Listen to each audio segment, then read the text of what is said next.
Hello!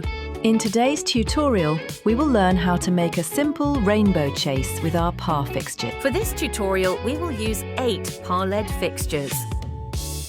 First, pull the main track intensity all the way up. Add colours in the first fixture track.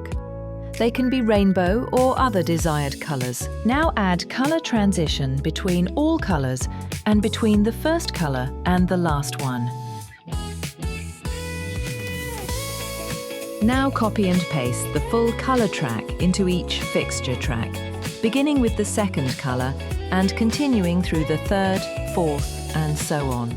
Next, select the first colour track from the first fixture. Then copy and paste it into each fixture, starting at the position where the colour is missing. Final step. Play the auto loop and see that everything works as desired. Thank you for watching.